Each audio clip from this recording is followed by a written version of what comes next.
Welcome to Brand You, the ultimate personal branding podcast. I'm Kaz Grant. And I'm Toby Lee. Together, we're here to help demystify personal branding and to make it accessible and effective for everyone. Follow along as we guide you through creating your own personal branding journeys. So, let's get started. Let's brand you.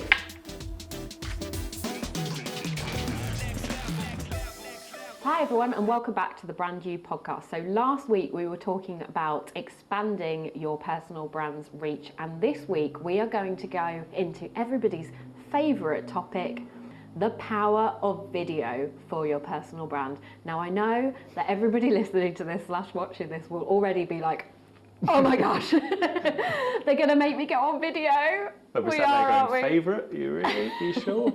I know, yeah. We are totally going to get people showing up on video, aren't we, Toby? Yeah. So there's tons of benefits for this. There's a reason, isn't there? Yeah. Video has become the most popular format across all social media platforms and online. It's what we engage with through advertising and all sorts. It's massive. And really that's down to the fact that we've got that perfect combo. We've got the visuals, we've got the audio. So in terms of whatever story it is we're telling, whatever messaging, it's the perfect device to get that across. But what's really exciting now is how accessible video is. You know, to make really good content. It used to be that, you know, if you'd made, you know, content yourself, user generated, it's most likely going to look terrible. You can sniff it a mile off. It's not got the quality of a professional production, but if you haven't got the budget for a professional production, what do? You've got to do it yourself. Whereas now the lines are kind of blurred as to who's producing what, which is quite an exciting time. Also, as an audience, we're a lot more receptive to user-generated content. We sort of expect it a lot more from, you know, the growth of Instagram stories and shorts and reels and things like that. We forgive the sort of rough and readiness of certain video content, which means that we can get away a lot more. There's not much to be afraid of now. Nothing needs to be a fantastic production. It's more about the content and the value that you're offering and trying to get that out there. So yeah, it's a really exciting time. It's exciting. I also think the power of video is like the trust that it builds in everybody, because user-generated content is great nowadays because you trust that a bit more. You know it's amateur footage, but you trust the people within it because it's real. Yeah, it's authentic, isn't it? It's not acting. You can't hide. Yeah. So it's great for that kind of thing as well. And also it's giving people like a bit more of a 3D version of you. So if you just see an image or if you just see text post, like you get a bit of a sense of person. Yeah. But you don't get a complete sense of a person, do you? Whereas video gets so much of a sense of who someone is. Yeah. And I think it's a real shame, like that fear that it puts into people, because everyone can do it. It's, you know, it is about just putting yourself out there for that first time and getting over that barrier. But everyone's got so much to say. You know, you meet people at networking events or business related events, and you get talking to people and you think, God, they're so passionate about what they do. And then the thought of stepping in front of camera to share that really, really scares them. But what a shame that door is closed on so many opportunities to connect with people that they otherwise wouldn't be able to. So yeah, you know, it's that kind of thing that if it is something that scares you, imagine the difference if you could just post one video a week that is rough and ready, that is, you know. So yesterday I did the classic. I'd got home for a photo shoot, and before I got out of the car, I just recorded a little video in the driver's seat. You know, the classic car, you know, story video. But you know, at the time it was convenient. It was quiet enough, and I cracked on. I'm only laughing because I saw your video, and an instant glance of it, I was like, is he wearing a flat cap? He's so Lincolnshire now. But you weren't. You were wearing a cap. I had my normal cap. Yeah, but I like just at a glimpse. I was like, it made me go in there to watch the full thing because I was like, Toby's wearing a flat cap. Well, there you go. If it worked, because I was conscious about that. I was like, you know, I don't think people really see me with a cap on. Like, I'm going to look a bit like I've not really made an effort today or whatever. But then that reinforced my decision to go ahead and make the video anyway, because I was kind of like, I could choose not to do it, but that would be shying away. And I'm not, you know, we've talked previously about how we appear confident when we're public speaking or we're on videos and things. there's an air of it might come easy to us, but we've learnt to grow that confidence muscle in doing these things. And so I could definitely have shied away and just gone, it's the end of my working day. The last thing I want to do right now is to be recording this. Yeah. But then I thought about the benefits and the message I want to share, and that outweighed, not doing it. So I put myself into that uncomfortable place. Didn't mind it was rough and ready, that I had a cap on and a body warmer, and it wasn't a great look. But it was about getting a message out there, and if we can encourage people to do that more, I think it's quite an exciting to see what would happen. Yeah, and I had the female equivalent to that this morning, where I didn't have any makeup on and I didn't have my hair done perfectly with my curls. So, and I was there like, I've got this piece of valuable content to share, but I haven't got makeup done. I can't show up like this. Yeah. But I was like, no, sod it. Like, why can't I? Nobody. I'm not looking scruffy. I'm not looking. I'm still portraying myself in a decent way for my overall personal brand. But why should not wearing makeup stop me? Yeah. Like, it shouldn't stop me because I'm the same person underneath. So I was like, I'm going to do it. I'm going to do it. Good on you. So I did it. Yeah. And then I even called it in the video, and I was like, people probably won't even know unless I'd said about it. And this is what I said in the video. Unless I said about it, you wouldn't even probably know that I didn't have any on, because I don't wear that much makeup anyway. Yeah. But it's just, we stop ourselves doing it, don't we? Because we're not perfect in that moment, or we're not in Toby's studio with the lighting on. Can't record a video. It needs to be in the studio. Yeah. What? Why not your car? No, well, for a good while, I wouldn't do any other videos unless I had time to come in the studio, set my lights up, set the cameras up, edit it after, because it's not like I can just upload it from the cameras to LinkedIn. Whereas now, actually, I've sort of accepted the fact, no, if I'm going to produce stuff consistently and regularly, I've got to find other ways, and something might have to give on the sort of quality out there, but we're going to move on to talking about the different formats of video that we can be sharing and producing, because a quick example is, I want to start producing more stuff on my YouTube channel, which will be of a decent quality, and will be in the studio with lighting and various equipment involved. But I will very much be using LinkedIn and Instagram for little personal videos that I just record on my phone when I'm out and about, or little behind the scenes bits. So videos to update your stories and things like that. You're not going to go into a studio for a 15-second story, are you? So actually, just different forms of content. I think that's the vital piece, isn't it? In a way, some is going to need to be more curated than others.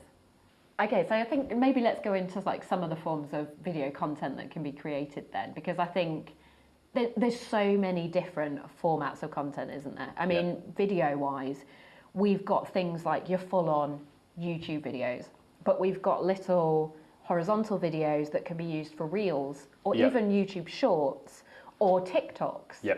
You've got kind of your live videos, which I feel like that's another level of scaredom. Yes. Live.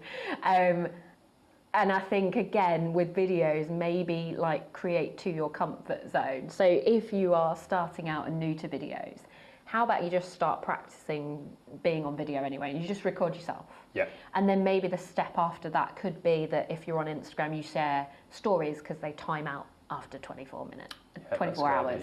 And then maybe after that, you share a reel or a video on your main feed, or on LinkedIn now allows for those kind of videos as well, and they're performing really well.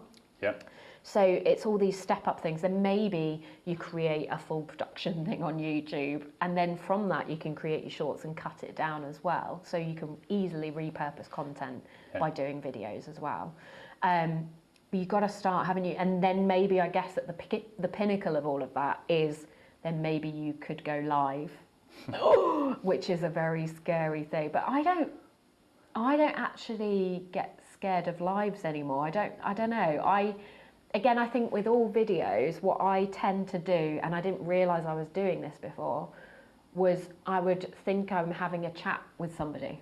Okay. So I'd picture somebody like my friend, or just somebody that, if it's a certain subject about a certain thing that I want to get across, that I think that they would be sort of my ideal person to talk to about it, my ideal audience, my ideal client.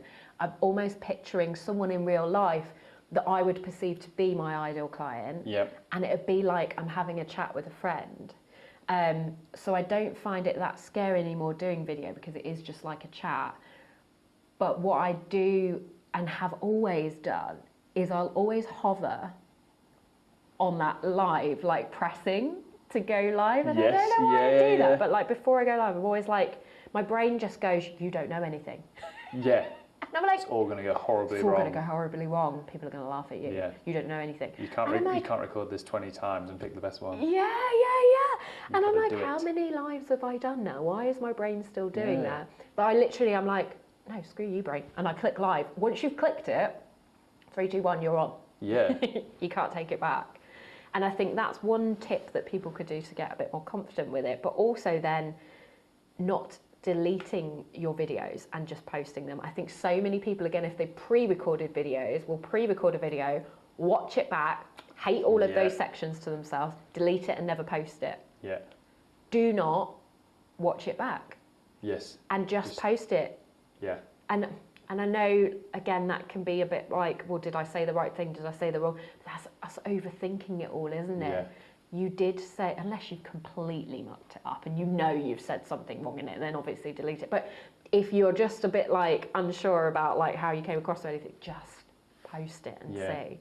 But I think content-wise, there's so many different forms. So start off at the level that you're at. What do you reckon? Yeah, the live thing is funny because I've not done a live before. You've not done a live? But the bit that prevents me from doing it, so it's not the fear of messing up or anything. I feel like I could quite comfortably sit there, talk, have gaps while I think of what I'm going to do next.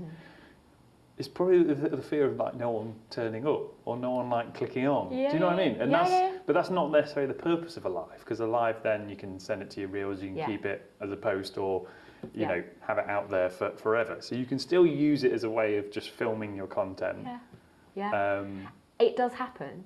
And not so much, I don't get any more the people not joining. And I have gone live because, again, I think everything, it's useful in some way. It's either making me better and it's a practice thing. So you go live first, you're probably not already going to have this massive audience and this massive like following. People might not see it instantly. Don't let that put you off. Yeah.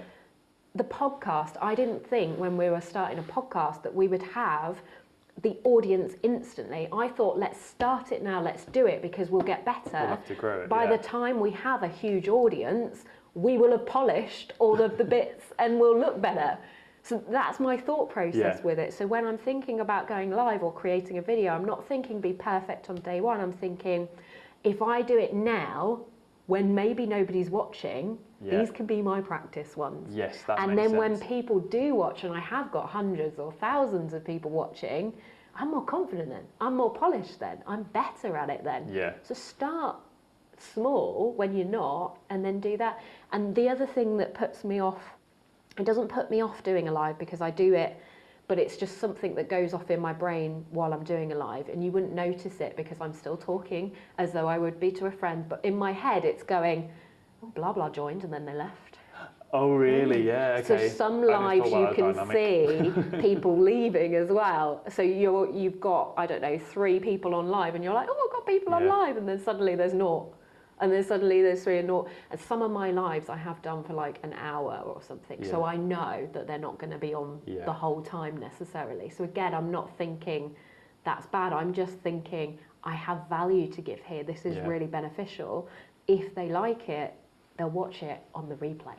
Yeah. They'll dive in and out and they'll dip in and out to it. The people who are on will hear what they need to hear, and then they might leave. So I'm not talking myself out of it by saying, oh, they've left. Yeah. I need to stop now because no one's watching. I'm like, no, keep going. And actually people will join in later on. So maybe they needed to hear that section of it. Yes, I think we all hear, and it's the same with books, isn't it? When we come off, going a bit off a tangent here, but when you pick up a book and you're like, oh my God, I needed this book. Yeah. You know when you're like that? Yeah. So sometimes when you're listening to a podcast or you're watching a video, you're not listening to all of it, but there's those snippets that you needed to hear that you've listened to those bits. Yeah. So I think it's still valuable to do. Okay, maybe I'll give it a go. I think you really need to give it a go. We could go. The other thing with lives as well, I think, that makes it easier at first is potentially, again, collaborate and go live with somebody else. Yes. Maybe we could do a live on advertising the podcast and That how we would be found good. it so far, and then that could be your live. Yeah. I'm all right at doing them, so I know that I've got You can take the confidence in lead. the live. Yeah, I'll take the lead, and then you'll have done your first podcast, your first live, and then you'll be able to Yeah. do them after that. Because I'd love so to easy. kind of not necessarily do one that's just talking all the time. Like, just if I got a client who's comfortable with it in the studio, just to show what a studio session's like. But then you have to watch about what you talk about and make sure you don't. Well, I don't know, because again, like, it's Don't real, share anything isn't too it? personal. But Yeah, nothing it's, too personal. Because people do get quite vulnerable in front of the camera. They Yeah. start talking about all sorts and experiences and things like that, Yeah. and opinions, and Yeah. it's all part of feeling comfortable and settling yourself. You know, it's Yeah. nice when people open up. Yeah. And Well, next time I'm in here for a shoot, you could film mine, because I've got no qualms with being There you filmed go, saying then. anything. There we go. Everyone knows everything right now. There's definitely been some great clients in the past that have had some amazing stories, and I've like come away going, I wish I could have like filmed or recorded that or had some sort of Like document, because that was really cool. Confessions of a headshot photographer, Yeah. or behind the scenes with a, I don't know, like behind the curtain Yeah, of a headshot photographer. there we go, YouTube series. There we go. We'll move on to YouTube. YouTube instantly done. So I think for a while, lives were my favourite thing to do, because I was mainly on Instagram and that platform loves a live. But actually, recently I've gone over more to YouTube, and I'm creating longer form content for YouTube with the podcast ones, and also then I have little like 10-minute chats where I go into the subject of the week in more detail. Yeah. What I love about YouTube though is that it takes longer to film a YouTube video in that content, that long form content, but from that long form content you can get the clips to then post on your other social media channels, don't you? So it's all about, I feel like personal branding in a way is all about maximising your time efficiently. So if you can create one piece of content with your time that then can be shared on multiple platforms in multiple ways over time, amazing. But YouTube's also great for SEO, isn't it? Yeah. So it's practically a search engine of its own, really, in that, and that's why it's really beneficial if you're thinking what video content can I put on YouTube and produce for my business, is to start with things like tutorials and information and value-led things. Because how many times have you kind of searched, how do I, change something on my plug, or, and Google might bring up certain searches, but the first few are going to be videos, and they're most likely the things you're going to click on, because you'd rather someone tell you how to do the thing or tell you about the subject or matter you've searched for, rather than have to go read it yourself. If the content's there, you're going to go that way. So within all the most frequently asked questions you get from new inquiries or about the services you offer, if you can start creating video content based on that. The principle comes from, have you heard of the book They Ask You Answer? No, by Marcus Sheridan?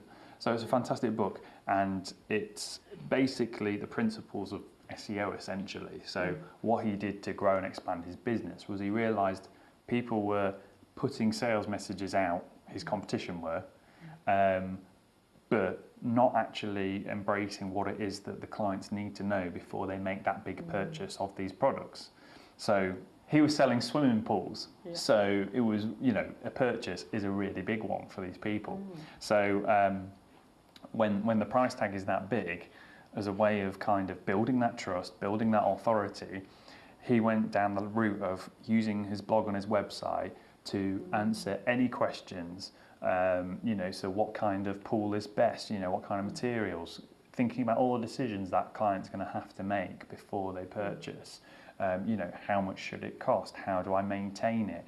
What's it look like after they bought the product? What's the afterlife? The things they need to know then and be realistic about.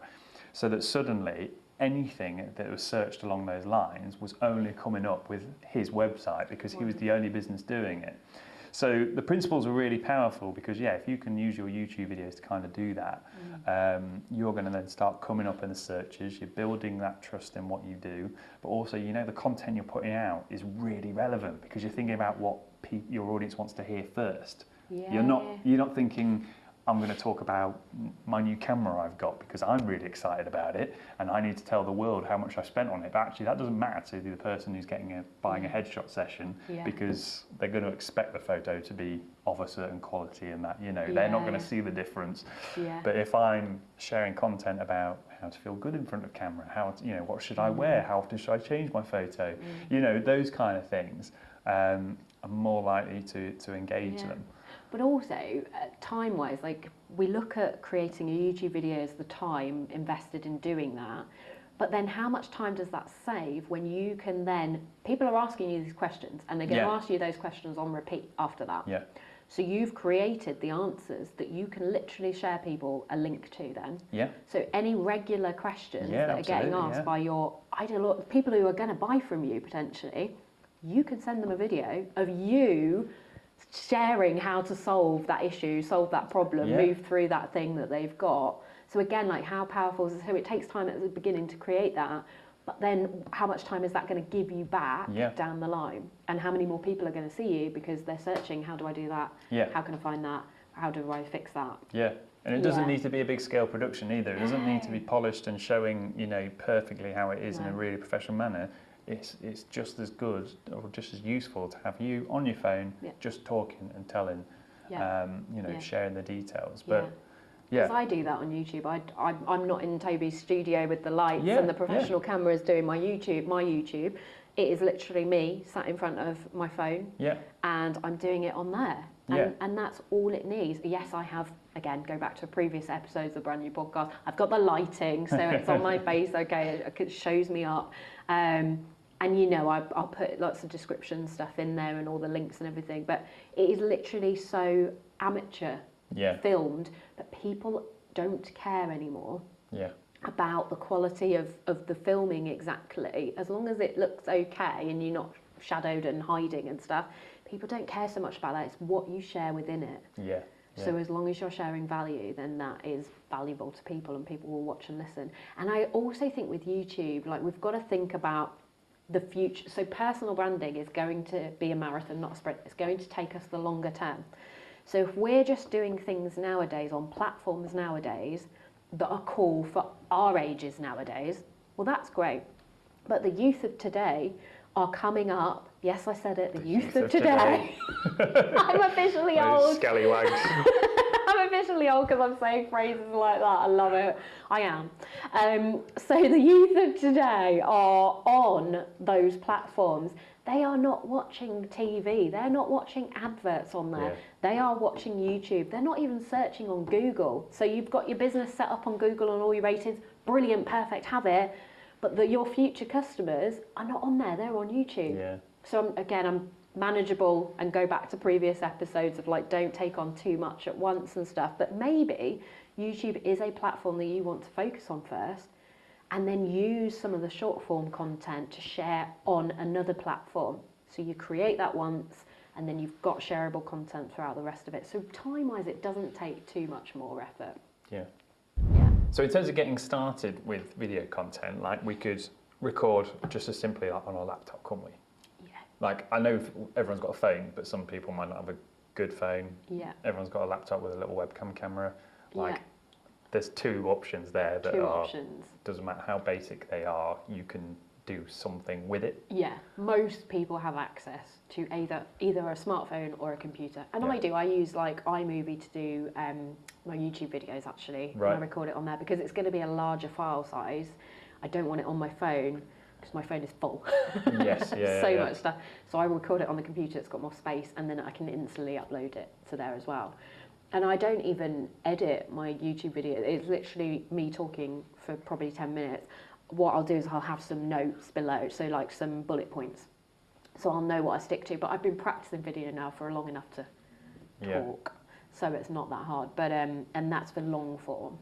So just do that. So again, like, tool-wise, you don't need much to do this. Yeah. Instead of these amazing lights that you've got in here that cost money to get amazing lighting, sit next to a window. Yeah. I literally will sit in front of my laptop is on my windowsill at home, so the natural light is coming through. It's always filmed at like a good time of day that is happening. Yeah. And then it's there. It looks natural. It's not got the ring light rings in my eyes that you hate. No, yeah. So it's got that on there. So Thank you again, for like you can do it really on the cheap at first, can't you? Yeah, absolutely, yeah. I guess we're kind of stripping away any excuses. Yeah, you can be cracking on with it. Yes. Like, and giving it a go. Yeah. Hashtag no excuses for this one. There's literally no excuses. You will get the confidence over time. You will hate the way you sound on video. You might hate the way you look on video. Again, don't watch them back if it's that bad, if you're like too worried, because nobody else is seeing your flaws that you see in yourself. Yeah. Just put yourself out there. And again, like people, you'll grow so much trust with people quicker through video content than you would in any other way. And you're going to meet people in person.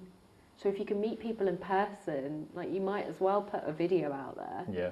Because it's the same thing, really, isn't it? Like, it is. Surely it's scarier in person. It feels different. It feels weird, but yeah. And that's why I love your tip earlier about thinking that you are speaking to someone you know, because it really comes across in your videos that like you are talking to me, the listener, and that's the best impression we can give to, you know, trying to create that connection with people, aren't we? Yeah. I think we overcomplicate it, don't we? And sometimes like we've got, I need a script and I need all of this stuff, and we overcomplicate it. I feel like maybe at the beginning I used scripts in some of my videos that I did because I had to stick to certain messaging and I wanted to get that across. Yeah. But again, over time, the more comfortable I've got with it, the more confident, the less scripts I use, and really don't even use a script now. Even the latest speaking gigs and presentations that I've done in person recently, I've been practicing off of my notes. I've written it all out in notes as if I'd say it, and I've even recorded it on audio before I do a presentation so that when I'm going there I can just listen to it in my brain. I can listen to it while I'm working a bit, idea, so it kind of sinks into what I want to say. And then on the day I've not had access to my notes, and I have felt like, oh my God, I haven't got access to my notes. But actually I've done it without them, and it's flowed still, and I've got most of the points across that I wanted to get across. Yeah. So actually, again, like you won't muck it up. You will share what people need to hear and want to hear. Yeah. And if you don't say it all in that 1-2 minute video, film another one for a few days later and share the content there. And again, break it down. If long form video content is too difficult for you to film straight away, stick to one point at one time in one video for a minute. Yeah. Share that. Yeah. Until you get a bit better at creating a bit more with it. How do you feel about sort of cutting a video quite heavily? Like, because I used to, when I was sort of trying to get more confident in front of the camera, I already had some editing experience, so I could do it, and it made it easy for me. But I suppose if you're new to this kind of thing, learning a simple like phone app or iMovie, like you suggest, of how you just cut and delete certain bits, that you could essentially leave your phone or camera or whatever it is running, have a stab at what it is you need to say, and not worry about if you stuff up, if you go dry and you can't think of what you're going to say next, which is probably what most people fear, is that they have to do it in one good take. Yeah. Whereas if you can learn the simple skills of just how to just snip bits out, you don't need to put that pressure on yourself, and actually you can just create content as easily as possible. Like even to the point where if you desperately needed to script it, you could still at least look down at what the next sentence is, look up, say it to camera, stop, look down. We literally do that in this podcast, don't we? Well, yeah, we piece this together. We don't freestyle it, we freestyle elements, like this is freestyle, but then we will like stop, gather our thoughts again. What are we talking about next? Where are we going with this? Yeah. Because a podcast is like 30 minutes longer, so that's a long time to remember everything. So longer form content, I think you have to edit like that. I personally am not a fan of editing some of my content because of the time it takes to do it. Again, I'm a one-man band. I haven't got all the time in the world. Technology and me, we're not the best of friends. So if I can do as little technologically wise as possible, brilliant. Yeah. Because it's going to take me hours to make a video perfect where I can just say a few things. I might have stuttered at one point. I might have said something, gone off piste a bit and then got back to it. I don't mind doing that. I don't mind. Again, it's more natural. I feel like people watching they almost expect that from me now, and they don't mind. Yeah. And they're forgiving of it. They don't care. Yeah. Whereas I think, again, it's us needing to maybe perfect it a bit. And yeah, certain things will need to be, like this podcast, we need to edit bits. Otherwise, seriously, these would be like 1.5-hour episodes if we didn't. And there would be bloopers and stopping and like taking drinks and batteries cutting out. Yeah, so some stuff does need it. But if you're just doing like some simple 1-2 minute videos for LinkedIn, for Instagram, for TikTok or whatever, you probably don't need to spend that time editing. Yeah. And are you spending that time editing for your ego and your comfortableness and like because you're not confident, or are you doing that because your brand, your personal brand needs it? Yeah, sure. Or could it be a little bit more rough around the edges and natural and normal? Does it need, I don't know, again, it might need it for you, it might not.